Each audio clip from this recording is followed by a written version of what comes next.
Ihr Lieben, das Thema Zensur hat in den letzten Jahren leider enorm zugenommen. Cancel Culture, Kontaktschuld, ganze Kanäle wurden gesperrt oder zensiert. Die Corona-Zeit hat uns allen eindrucksvoll vor Augen geführt, wie stark mittlerweile gegen andere abweichende Meinungen vorgegangen wird.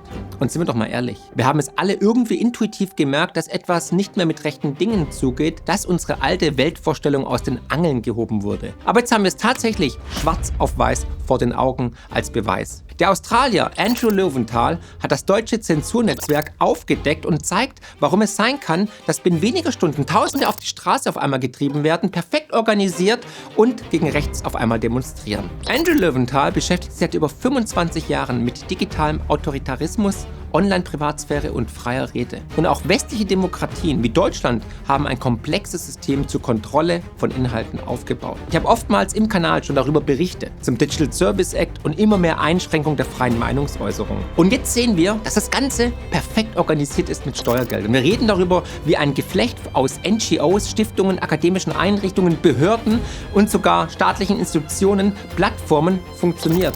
Und wie Begriffe wie Desinformation politisch instrumentalisiert werden können, um die freie Meinungsäußerung einzuschränken. Außerdem erklärt Löwenthal, warum Deutschland aus seiner Sicht eine Schlüsselrolle in Europa spielt und was du aus seiner Recherche mitnehmen solltest. Eins kann ich dir versprechen, dieses Interview ist ein Augenöffner.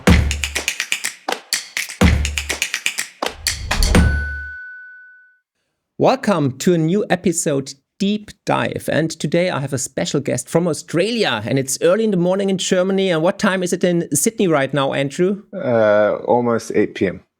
Alrighty, so you already had dinner, I guess? Working on it.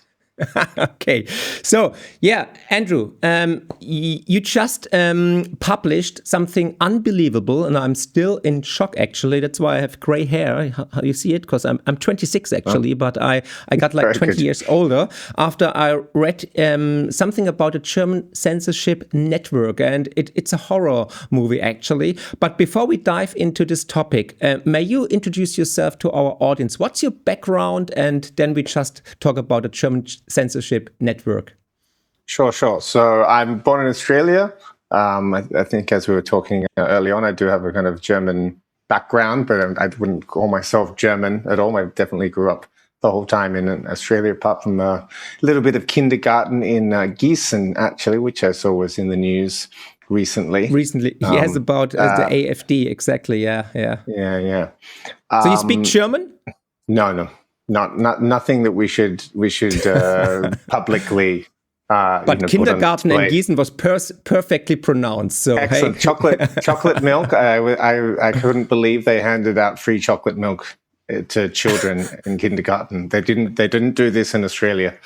Yeah, because of the sugar, I guess, in the teeth. But I guess in Germany, so. I don't know.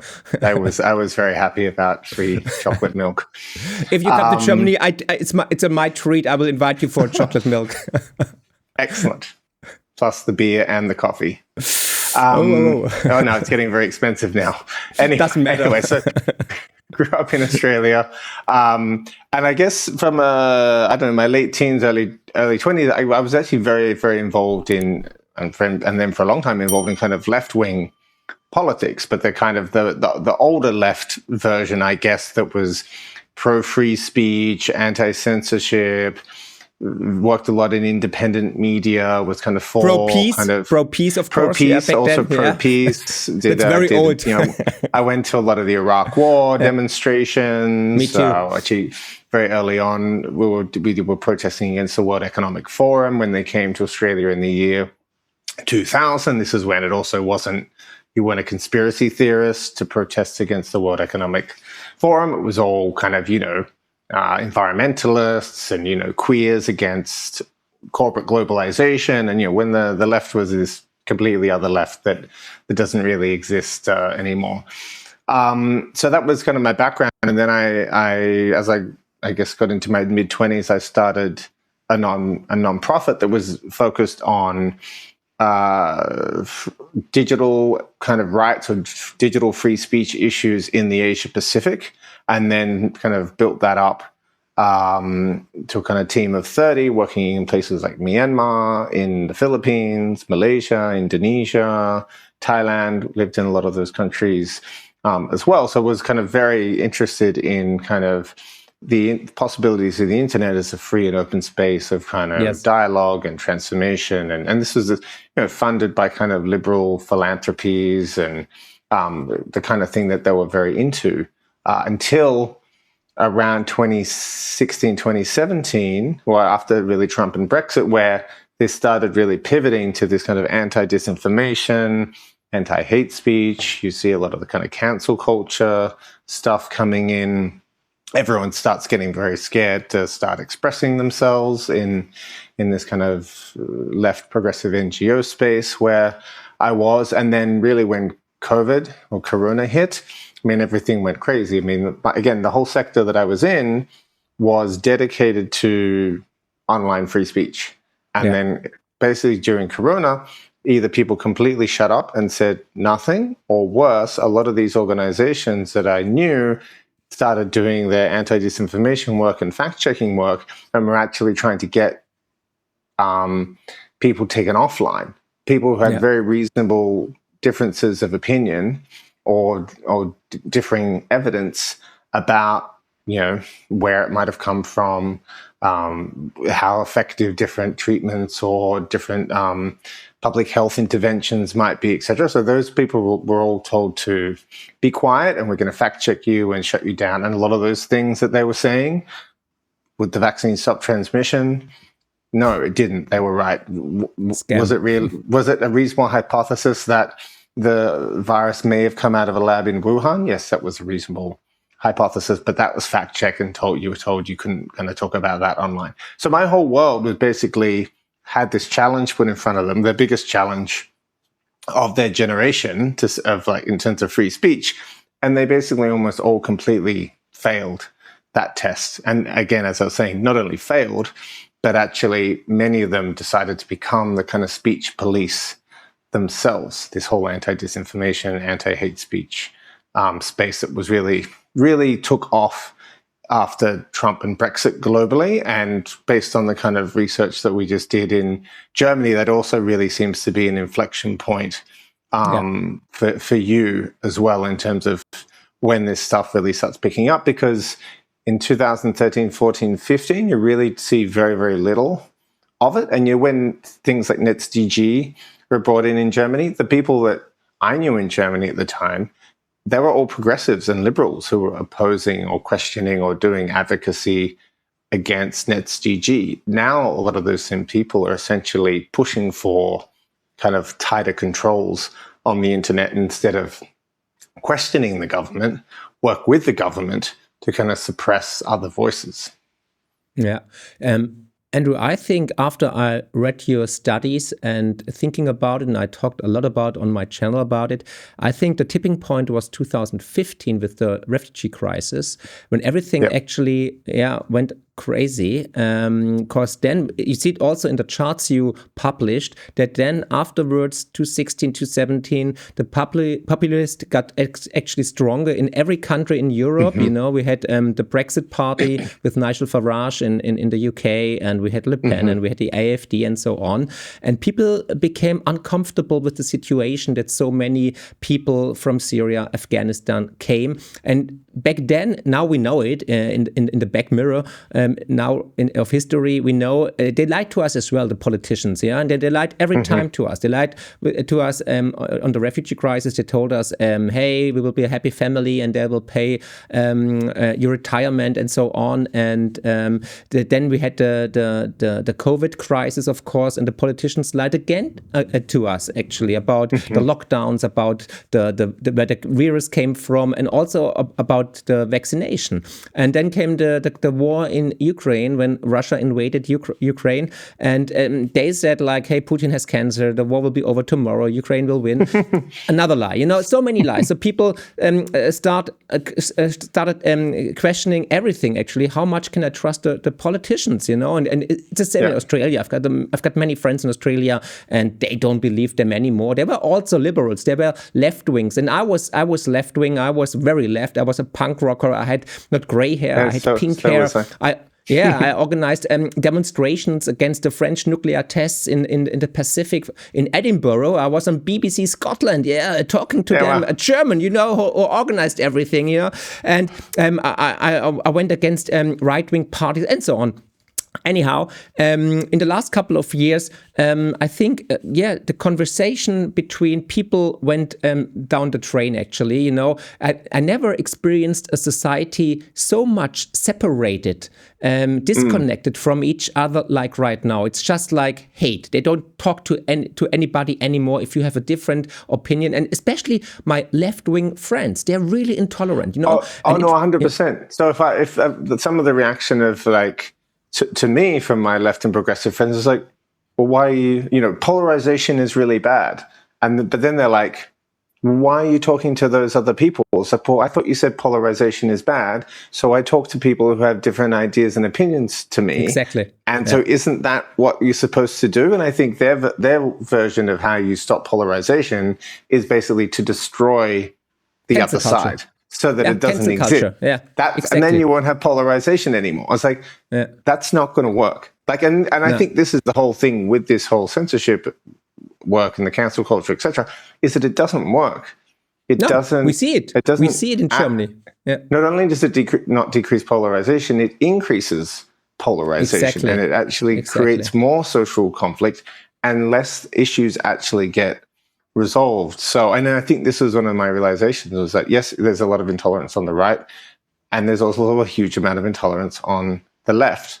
But the left, I mean, and there are a lot of people in the left, I think, who understand there's a huge amount of intolerance, but the old school they're also scared to say anything because they know that then it comes for them. And cancel culture. And I think, the foundation of democracy is that we talk to each other, and pluralism, that you accept a different point of view, of course, But right now, my old left-wing friends who are really old school, they still do it, but they keep their mouths shut as well because they are scared that they get canceled as well. And the newer left-wing friends, they just jumped on the train and are really happy to cancel people or to destroy them, to stigmatize them. And that's really horrible, Right now, if you have a different opinion, or if you even only talk to somebody who has a different opinion than they have, they call you a Nazi, a right-wing, a fascist, or whatever, And this worked in the beginning, but now it's done. They use it too often. It's inflationary. I agree. So,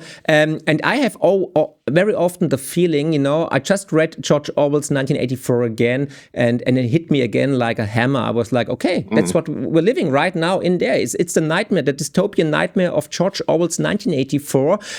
People got cancelled. People, changed the past. They don't want to hear the facts. They just want to have one opinion. So I would show you right now one chart of your studies. And this shows the web of the German censorship network. We see government agencies, we see NGOs, of course, we see media outlets and tech companies working perhaps together, coordinated. So just tell me, how did you came to this study? What did you find out? What shocked you the most, Andrew? Sure. So maybe just I can slightly continue on from the background. So after I left my previous NGO, which I left in a kind of good state and on friendly terms, but with a very different I was going in a very different direction. And so basically the Twitter files happened, and Matt Taibbi, who was one of the main journalists on the Twitter files, basically put out a Substack post saying, I'm finding all these NGOs and these academic institutions and these big liberal foundations, etc. I don't know what it all is. I'm trying to find someone who might help me piece it all together. Yeah. I basically wrote to him and I said that was my world for, 16, 17, almost 18 years. And he basically hired me. And through that, I worked with him on the Twitter files, digging through and helping him kind of write some different stories. And I wrote some Twitter files of my own as well. And then one of the other things that I did with him, came from him, this was his idea, was that we wanted to basically build a map of who the most important kind of censorship organizations were. And this was kind of this map that we did called the Censorship Industrial Complex that was about 50 or 60 organizations, but it was really actually mostly American and a little bit of UK organization. Mein Event geht in die nächste Runde. Ich lade dich wieder herzlich ein am 8. und 9. Mai 2026 in die Motorworld in Metzingen. Unter dem Motto Aufbruch, Diskurs, Leben treffen sich Menschen, die reden wollen. Nicht übereinander, sondern miteinander. Dabei steht der Diskurs natürlich im Mittelpunkt. Respektvoll, pluralistisch, meinungsstark. Hier darfst du Fragen stellen, widersprechen, mitdenken und mitdiskutieren. Und dich mit Menschen vernetzen, die den offenen Austausch genauso schätzen wie du. Ist man eigentlich froh, dass man auf so ein Event gehen kann, um eigentlich geistig Gleichgesinnte zu treffen und sich mit denen auszutauschen. In einer einzigartigen Atmosphäre, die inspiriert, verbindet und Mut macht. Denn Aufbruch beginnt dort, wo Menschen den Dialog wagen. Mir persönlich geht es auch so ein bisschen um die Vernetzung, um vielleicht Leute kennenzulernen. Und es geht einfach hier in legerer, lockerer Atmosphäre. Man trifft sich, man ratscht, jeder ist sofort mit dem anderen per Du. Dich erwarten inspirierende Vorträge und offene Diskussionen zu den Themen, die unsere Zeit bewegen. Finanzen, Bitcoin, Geopolitik, Gesellschaft und Zukunft. Und dieses Mal ist das Line-Up wirklich einzigartig und sucht seinesgleichen. Mit dabei sind in diesem Jahr unter anderem Sarah Wagenknecht, Frauke Petri, Horst Lünning, Nico Jilch, Fabian Kowalik und viele weitere hochkarätige Speaker. Da war so viel Input drin und so viel Wahrheit und das ist auch sehr kritisch gewesen, aber auch sehr gut. Ja, einfach ihre Meinung sagen und da ein Stück weit für die Freiheit eintreten, das finde ich klasse und deshalb bin ich auch hier. Nutze außerdem die einmalige Gelegenheit, die Speaker persönlich zu treffen, Fragen zu stellen, gemeinsam Fotos zu machen und dir Bücher direkt vor Ort signieren zu lassen. Marc Lädt Ein 2026. Aufbruch, Diskurs, Leben. Am 8. und 9. Mai in der Motorworld Metzingen. Jetzt Tickets sichern. And also kind of seeing what was happening in Europe. So I spent about half my time in Europe. I live kind of in Australia and I also live in Spain. And that it seemed after the Trump election, the Trump kind of has new free speech problems, but they're very different kind of approach. They're not complex in that sense. They're very just kind of in your face kind of free or anti-free speech aggressions. This kind of more complicated network of NGOs and academic institutions still very much alive in Europe. And in Europe, it seemed to me that Germany looked like the worst place. I mean, the UK would be the other place that I think looks like it's has the most speech repression in broader Europe more broadly. Yeah. So we thought, well, what did we try and see? We actually thought to begin with, why don't we try and map all the organizations in Europe? We started with Germany, and there were so many organizations that we found that were doing this fact-checking or kind of hate speech monitoring or educational initiatives to kind of teach people about mis and disinformation and, uncovering Russian narratives or whatever it might be, that we thought, well, we can only do Germany. Like, this is already too much. So we spent basically more than half a year just cataloging, looking online, looking through all the grants. We basically cataloged about 330 institutions that we could find. This includes like government departments, so your family ministry is very active. Your Demokratie liegen program is particularly active in this. But we kind of mapped, as you were kind of saying, the government departments, the fact checkers, the NGOs, the academic institutions, and we cataloged about 330 of them. They do different things. Like some of them are kind of like working closely with the government, say like a Respect or a corrective, or others where they're actually literally fact checking and content is being taken down. Others are doing more kind of educational initiatives. So it's not all kind of like direct censorship. So, and then we basically were, well, if we did a map again and we tried to just pick Germany, then the worst in Germany, who would it be? So we basically consulted, through all this process, we were working with 5 or 6 different kind of German advisors and a kind of German specialist researcher who worked with us for that whole 6 months to kind of do this research and mapping. And this was basically our take on what the worst are. A few people have contacted us and saying, oh, you're missing this organization, you're missing that. Actually, I realized we talk a lot about NATO in the report, but we don't have NATO in the map. And I think they should probably be in there as well in the government section. So this is essentially how it came about. And then we also, there's a database on our website that you can basically search through, and you can look through all these different 330 organizations, and they all have a little profile and entry basically, of like who they are, what they do, where they get their money. And then we've also kind of ranked them from 5 red flags to 1 red flag, like who we think are the worst actors, basically based on, are they getting content? Or are they trying to get content removed from the internet?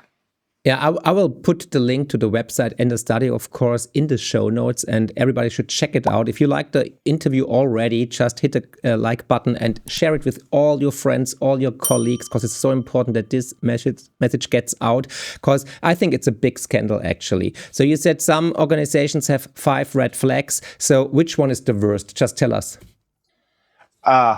I think Respect is quite up there. There's another, an academic institution, which is hilarious in a way that it has no irony. That's actually called Machine Against the Rage, as opposed to Rage Against the Machine.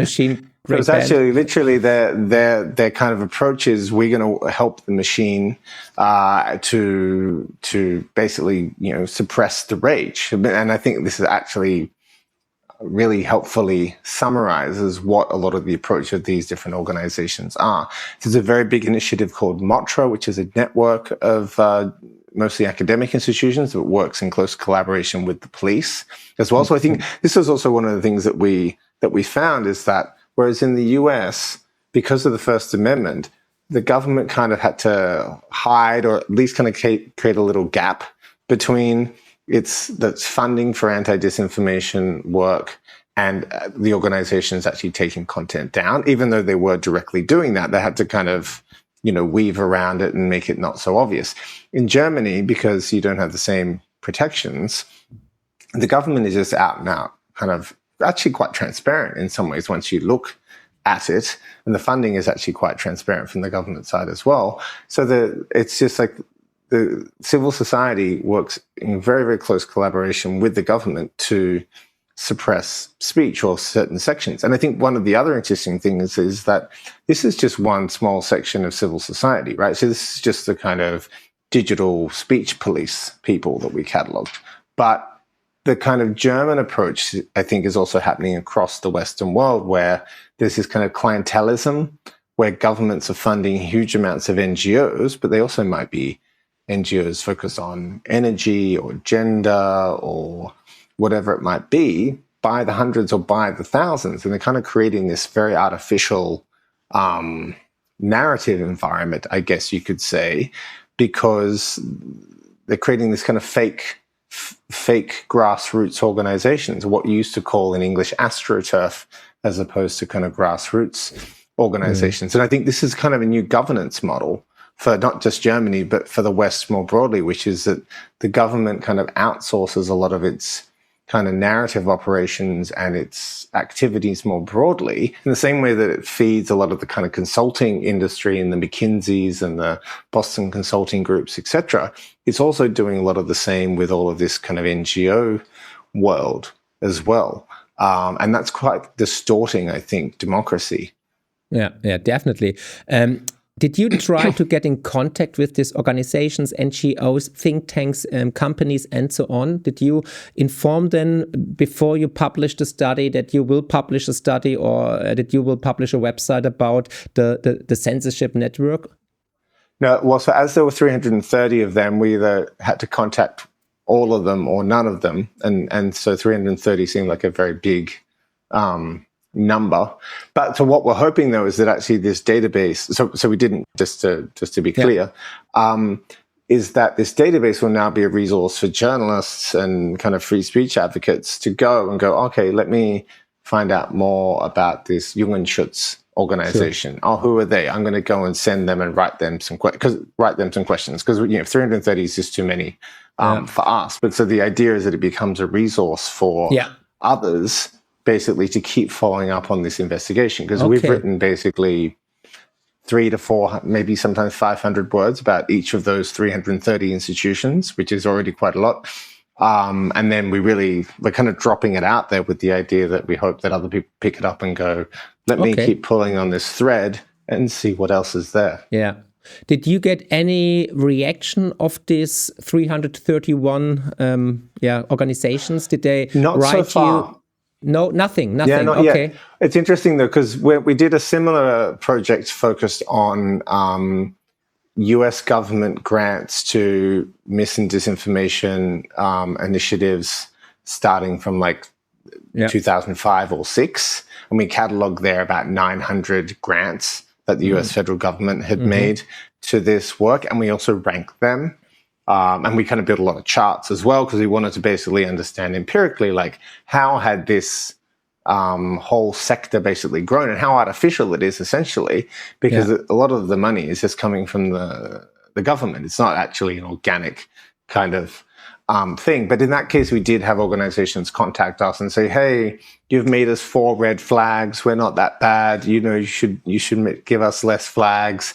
And they explain themselves. And so, I think part of the downside with this is that the people who in some ways who need to hear it will probably just ignore a lot of the research and say, oh, there's no problem here, or it's just far right something, or it's Russian this, or whatever thing that people come up with in Germany as an excuse to essentially not look introspectively. That said, I still hope that it kind of cuts through to some amount of that civil society, and they might stop and ask themselves the question of, have we gone off track a little bit from like what our original values were? Because I think they think they're fighting Hitler 2.0.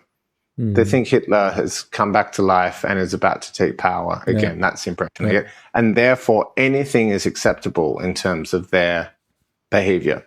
Yeah. So, including things that totally contradict their stated values. Yeah. So is the main target, is it like right-wing politics or right-wing parties? Is it to fight against Hitler 2.0, or is it also like LGBTQ, whatever, climate, green transition and so on, or COVID? So yeah, it's all of the above. So we actually also did some graphs that essentially break down the kind of biggest topics. So we kind of like, as we looked at each organization, basically what is their main focus. And the main kind of very generic topic is mis and disinformation. They kind of use that for everything. Ukraine is certainly up there. Energy is certainly up there. COVID is another really big one, or anything kind of related to science and public health. So all the kind of things that you would essentially expect, race and gender, they'll come a little bit further down, but it's somewhat as you would expect in terms of the division of the focus. Yeah, and did you find conspiracy narratives? This is something that we don't have in when we looked at America. This doesn't really come up. I mean, conspiracy theories comes up a little bit, but conspiracy narratives or conspiracist thinking was really one of the biggest topics actually in German. And threats to democracy. Is the other thing that comes up a lot. Yeah. They always say we are the only true Democrats, and everything who is not in our narrative is outside, is a conspiracy theorist or a fascist or whatever. Yeah. So did you find during your studies, did you find out that they worked together, or did somebody leak emails like with the Twitter files or Facebook files? Did you find connections between them, or do they just do they have their own agenda, and there is a bigger goal behind everything? Oh, no, I mean, it's just very obvious. Like, you can look at the funding from, say, Demokratie Leben, and what's how much money they gave to Jugendschutz, how much money they gave to Respect, how much money they gave to all these organizations, what they gave the money for. But so they're actually very, very open about the fact that they essentially work in partnership. I mean, these organizations get so much money from the government, you can't really call them NGOs. How much do they get? How much do they get of our tax money? I mean, I think we counted about 105 million euros. Wow. Fucking hell. So, and again, we're probably missing stuff. Yes, of course. To be fair, as well. And I think so. I mean, these are essentially government contractors, but they position themselves as kind of these independent civil society organizations. Yeah. So they're kind of what I would call government NGOs. So or gongos. So what do you think after your studies? Do you think that this network actually is a threat for democracy, a threat for free speech? Oh, 100%. Or do they protect it? Or do they protect it? Are they the good guys? I don't think they protect it at all. I think they're actually suppressing it and having the exact opposite effect of their stated intentions. At least what their stated intentions are. I mean, I think if you thought more that what they're doing is trying to shape narratives and kind of keep control or assist the government essentially advance its agenda and suppress voices who threaten its agenda, then I think that is actually the objective. That said, I think a lot of these NGOs aren't kind of 100% manipulated. I think that they're also they really believe that there's a threat, there's a really big problem. There are a lot of horrible people on the internet, and yes, there are a lot of horrible people on the internet. And that their job, their kind of hero's journey, essentially, is to go and clean the internet of like these bad information and bad people, and not actually address what is it that people are upset about. Well, it's like, well, no, you're not allowed to be upset about Corona. There's only one correct opinion about that. You're not allowed to be upset about the rate of migration. There's only one acceptable opinion about that. And so therefore, anyone who doesn't have the worldview that we have needs to be kind of cancelled or sidelined or suppressed or whatever it might be. But again, it's not only coming from the government. Some of it's coming from private foundations. And again, some people just see this as their kind of mission, their purpose in life. And they will do it whether or not they get money from the government or not. So there's a kind of inorganic and an organic component to all of these things. Yeah. But ultimately, they have a kind of shared worldview, which is there are these kind of priestly caste, the priests who have a direct connection to the truth. They can see what's going on. They know what's real and what's not. They're the good ones, we're the bad ones. And they're the good people, and they can essentially decide for the rest for the peasants, essentially, or for the congregation, who can speak and who cannot speak. And essentially, only those who can speak are the ones that agree with the priests. Actually, I was thinking it's very Reformation-like in a way. Because fanatics. Yeah. It's fanatics. Well, the Protestants were obviously totally fanatics, but I actually think in this example, they're the Catholics, where the Catholic Church is saying, to get to God, you have to come through us, or to get to the truth, you have to come through us. And obviously, Luther says, no, we don't have to go through you to get to the truth. We have a direct connection. And I think this is in some ways the conflict. But what is interesting is that these used to be the people who said that we also didn't need a kind of priestly class to tell us what is true and false. We can work it out for ourselves. Now they say, no, the world's too chaotic. There's too many threats. Actually, now you have to listen to us, and we'll tell you what's true and what's false. Yeah. You've spoken about institutional pressure, actually, and sensitive partnerships. Was there, perhaps you can clarify, was there some pressure on you guys from NGOs or big companies not to publish sensitive or critical findings?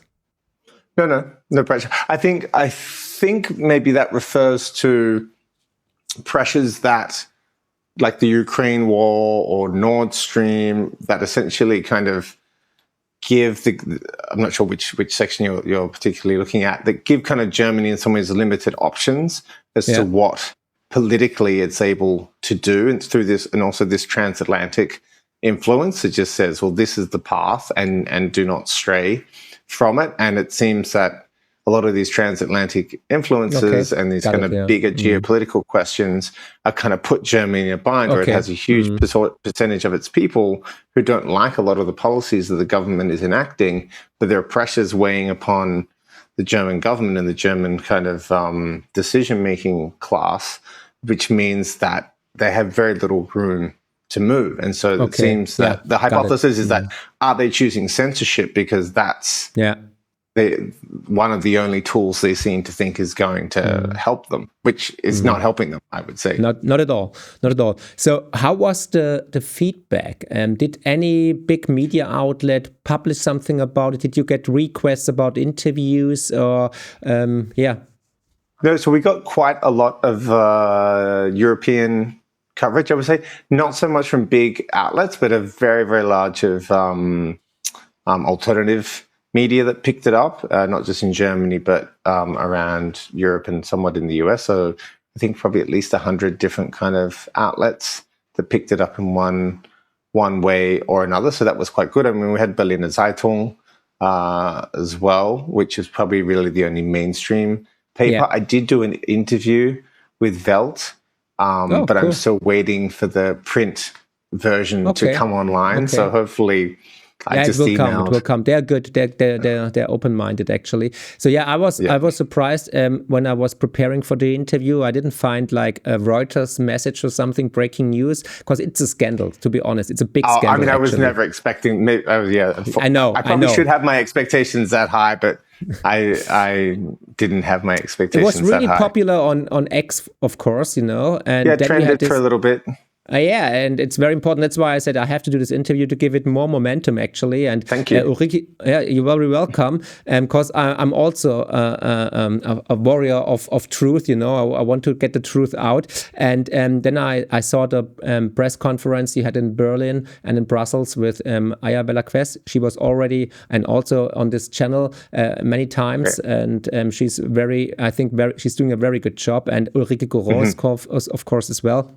So, why was Aya, for example, there? Perhaps you can shortly explain it to our audience why she was on the press conference as well. Sure. And also just to add, previous to that, 2 days beforehand in Brussels, on the 19th of November, we did something similar, myself, Aya, Ulrike Goros, with Thomas Geisel, who's a BSV MEP there, used to be SPD. Yeah. So he invited us to so we did the kind of official launch there in Brussels, and then we're 2 days later in Berlin.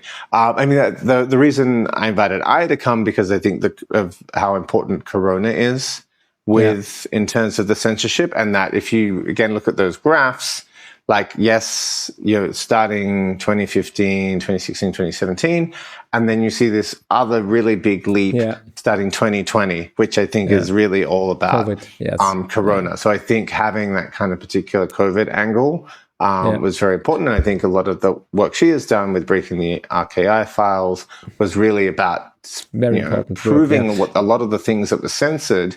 That's also when the fact checkers occurred, actually. The fact checkers, we had out of a sudden, there were like everywhere fact checkers, and they always said, no, we defined now you're gone. You get censored already. You see that?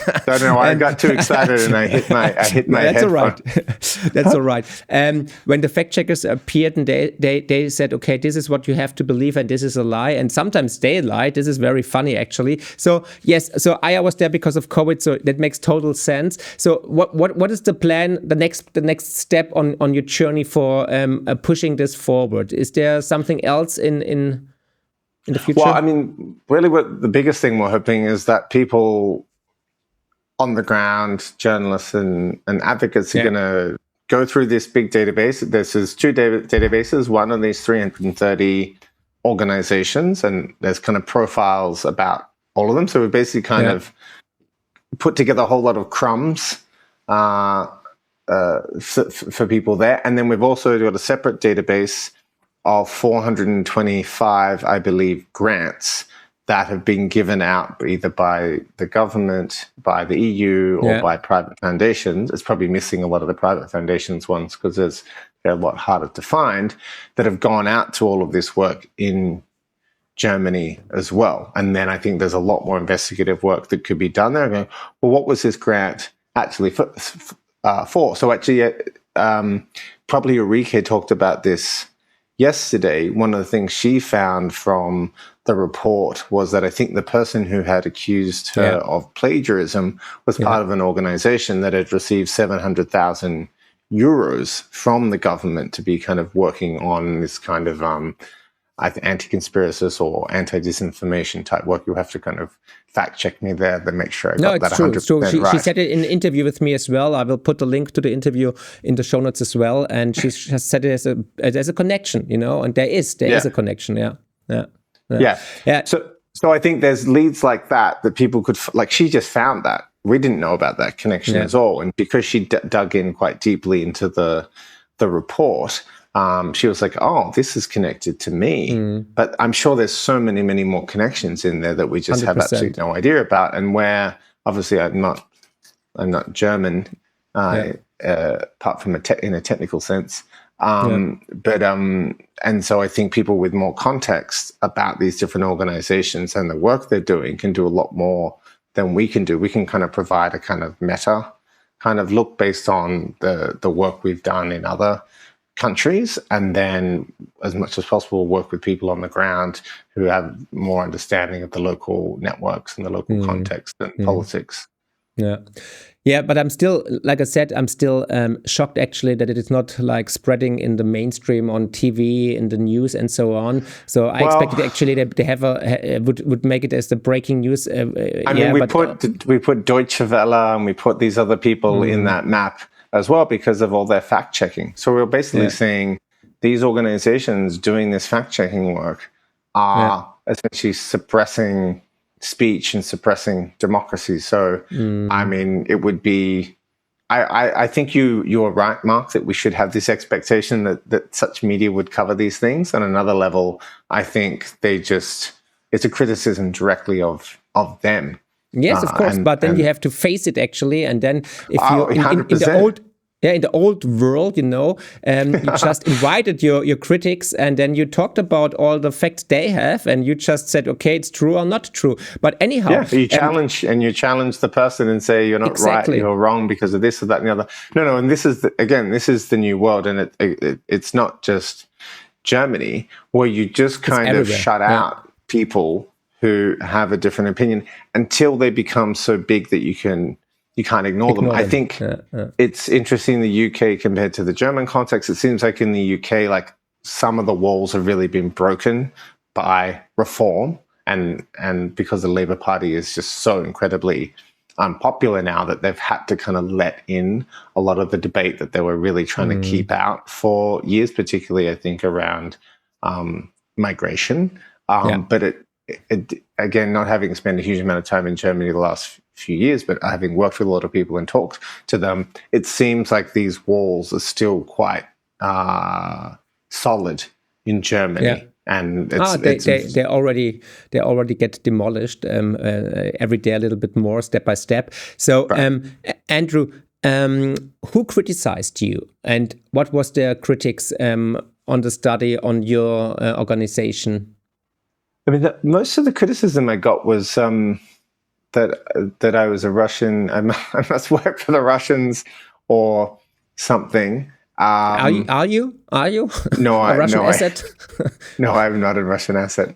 Okay. But this is also anyone who comes up with these things. I mean, this was interesting to me actually to see, because when I talk to a lot of people, they talk about how toxic the kind of environment is for discussion in Germany, and you go, oh wow, okay, I got a little bit of a taste of it myself, and you go, okay, so you just really don't look at the research at all, just find some kind of angle to kind of connect this to some kind of bad actor or someone you think is a bad actor, and say, well, it must be this. So in some ways it's a little bit of a shame, because that was just really a few, crazy Twitter people. And in some ways it would have been good to have had a serious, had a Deutsche Welle or someone, or someone, a Spiegel or something, actually say, look, here's this thing. Here's the fact check. And here's the fact check. Fact check us. I mean, please, we invite you to fact check us. Go for it. And we were very meticulous. And also, if we got something wrong, then I will say, sure, that was wrong. And then we'll change it or whatever it is it needs to be done. what has to be done actually to save democracy, to save free speech? What's your learning? What should everybody do outside here in the audience, outside in the real world to fight against this censorship network? What is your learning? Well, I mean, I think the saying is power concedes nothing without demand, which is that, you know, things only change when there's enough people who push for change that the government and the decision makers can't ignore them. So it definitely seems like a lot more advocacy around free speech, that there's a gap there. I mean, I've asked at least 20 people in Germany now, like, you know, are there any free speech organizations or advocacy organizations? And oftentimes people will go, they can't, like when I asked your producer before we came on, and he's like, gave me this kind of blank face. He couldn't think of one. There is something actually called Free Speech Aid that a guy called Jakob Schirmacher has started, but oftentimes people struggle to name kind of, you know, organizations. Like in the UK, they have a very strong organization called the Free Speech Union, but there are also like at least a dozen or more different organizations doing this stuff. So that from talking to people seems to be quite a big gap. There seems to be quite a strong media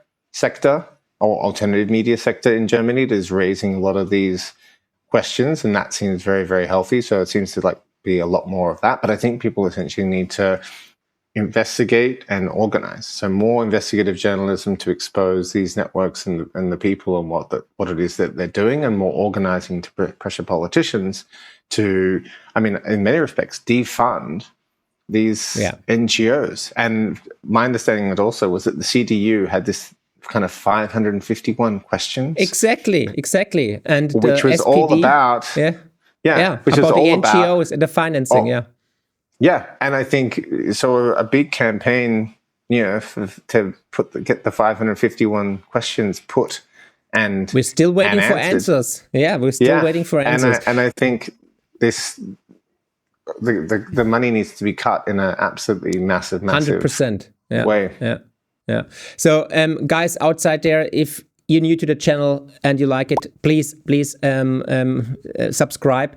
And on the other side, please share this very important video, spread the message, because I think it's a dystopian nightmare we're living in. And it's not only Germany, it's all over in the Western world, because the whole system is crumbling. We have so many debt, we have so many problems, we have homemade problems actually, energy transition, war, refugees, whatever, aging society and so on. So it won't stop in Germany on the border. We have it in France, we have it in the UK, we have it in the US as well. And it's left wing, right wing, whatever. How is it in Australia actually? And what's the next project you're working on? Well, so in Australia, there's actually quite bad in terms of the censorship. We actually defeated this kind of mis and disinformation bill that they tried to put up about this time last year, but really they have been doing a lot of work with our e-safety commissioner. So we've actually were the first country in the world to bring in mandatory ID to use social media, because we have this under 16 social media ban, but it's not really about banning under 16s. It's about identifying adults who is on the social internet, media. Who's using it. We have the chat control now in Europe. It's the same shit. And you have chat control in Europe. So it's exactly the same thing. And again, this is the thing that just blows my mind and just makes me so angry. Is there used to be a whole space that I was part of, this progressive digital rights world, who this was their thing that they were meant to campaign against. And now they work with the government and actually push this stuff on the population and you know, are not doing their job at all. So Australia is not as far down as Germany, I would say, but we are playing quite a big role internationally in this stuff, and they want to. And watching in one way we're worse. This under 16 ban, I think, is actually worse than Germany. But the general speech environment, I think, is a little bit better. That said, we don't have a war, you know, several hundred kilometers from our border, and so there's not quite as much the level of intensity. Yeah, but during COVID, it was just horrible in New Zealand and Australia. Friends of mine just said it was a fascist state. It was a golden cage. So I would say we were worse than Germany. Although no one ever proposed mandatory vaccination, which was proposed in Germany that didn't happen. Yeah. But we did a lot of other things. We had the longest lockdown in the world in Melbourne. Yeah. 7 months of lockdown. So Australia has completely lost its mind. And there was very little dissent. I mean, that's not true. There was quite a lot of dissent and some very big demonstrations, hundreds of thousands of people, but so little of it broke into any mainstream news that most Australians just don't even know. So we're living a little bit in a daydream. And we have definitely make it happen that it won't happen again, actually. And we have to stop this insanity and idiotic fanatics, actually. And guys, please check out the chart from Andrew in his study, because the names of the government agencies are just mind-blowing, I think. You know, there are the Bundesministerium für Forschung, there is a Bundesnetzwerkagentur, of course, there are the big German television broadcasting companies, Deutsche Welle, but ARD, Stern, of course, and then the usual suspects like Korrektiv, the fact-checkers, and of course, I think it's Compact and so on. All these guys who terrorize free speech for years now, during COVID or before that, and it's just horrible. You have to spread this chart to all your friends to see that the people realize what's going on, actually, that we all get manipulated. So Andrew, last question. Last two questions, actually. So what are you working on right now? Is there a new great scandal project in the pipeline? And when are you in Germany, so I have to buy you the coffee I told you. And the chocolate milk. And the chocolate milk. Shit, he didn't forget it. Shit. So actually we're kind of considering which to look at next. Australia is quite bad. I mean, I think really the next worst places are the EU and the UK. A lot of people are already doing work on the UK, but I think probably the EU. But we want to get a few more tools kind of ready for that, because it's kind of building these databases takes months and months and months. But I think the EU is really the next biggest problem after Germany in terms of this stuff, in terms of free speech, not just in Europe but also worldwide. Because what the Commission and the bloc kind of imposes on all the tech companies, and again, I'm also quite critical of the tech companies, and I don't believe their interests are just free speech at all. Their main interest is making huge amounts of money. But there's a huge problem. There's essentially a kind of a battle going on between people who want to have free and open dialogue and people who want to suppress speech and foist or force their kind of regime upon the people. But I will be back in Europe in summer. So, maybe it's not chocolate milk. I start saving. maybe something more summer appropriate. Will be the right beverage. If you're in Germany, definitely give me a buzz, give me a call, and then we perhaps repeat the interview in live, so to say. That would be marvelous in our studio. And guys, if you like the interview, please share it with all your friends. It's very important. This message has to get out. It was really, really important to me to talk to Andrew, because I just think this study is very important and fabulous job they did. And there's also, of course, a German edition, and there's also an English edition. Everything's in German. Yeah, and you can spread the word. And I hope to see you again, Andrew. Best of luck to you. It was a marvelous job you did. I'm really impressed. And it was so important to show the people the connections between different agencies, NGOs, the government, and so on. And we all knew it. We all feared it, actually. And now we have it here in a beautiful chart and in the study. So thank you very much for your very important work, and hope to see you actually soon. And then I buy you the chocolate milk. Very good. Thank you very much, Mark. Thank you for having me on. Of course, anytime. Take care. Bye. Tschüss. Ciao.